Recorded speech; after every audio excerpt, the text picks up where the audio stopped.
নমস্কার, আমি তন্ত্র সাধক শ্রীগোড়া।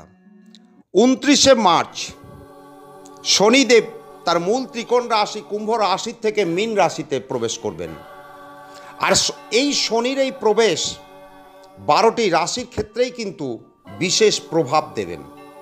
শুধু মনুষ্য জাতির উপরে নয়, সকল জীবজগতের ওপর এবং সকল দেশ কাল পাত্রের উপর তিনি কিন্তু প্রভাব বিস্তার করবেন। যখনই শনিদেব মীন রাশিতে যান তখনই কিন্তু শনিদেব বিপুল পরিবর্তন ঘটান। সেটা মানব জীবনে হোক, দেশ স্থান কাল পাত্রের হোক, রাজনৈতিক নেতাদের জীবনে হোক, এবং সর্বক্ষেত্রেই তিনি পরিবর্তন আনেন। কারণ এই মীন রাশিতে প্রবেশ শনির পরিবর্তনশীলতা বোঝায়। মীন রাশিতে প্রবেশের ফলে মকর রাশির জাতক জাতিকারা শনির সাড়ে থেকে মুক্তি পাবেন। তাদের জীবন যে শিক্ষা তারা গ্রহণ করেছেন সেই শিক্ষার দ্বারা তারা কিন্তু জীবনকে উন্নত করতে পারবেন। কুম্ভ রাশির দ্বিতীয় স্থানে যাবেন।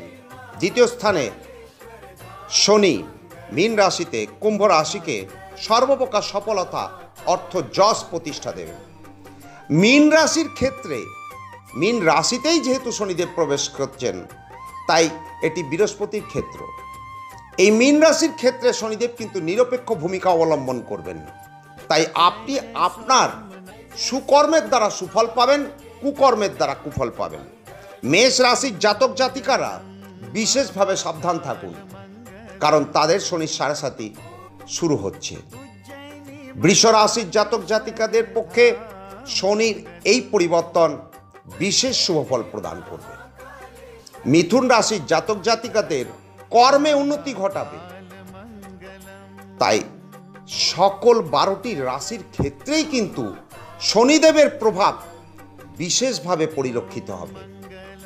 এই শনিদেবের প্রভাবকে নিজের অনুকূলে আনার জন্য দেবদ্বিজের সেবা, অসহায় মানুষের সেবা আপনি করুন, এবং ভগবান হনুমানজি এবং কাল ভৈরবের সেবা অবশ্যই শুরু করুন। যে কোনো তন্ত্রকার্যের জন্য আমার সঙ্গে নিম্নলিখিত নাম্বারে যোগাযোগ করতে পারেন। সবাই ভালো থাকুন, সুস্থ থাকুন, আনন্দে থাকুন, এবং আপনার যে কোনো প্রশ্নের উত্তরের জন্য আমাকে সরাসরি ফোন করুন।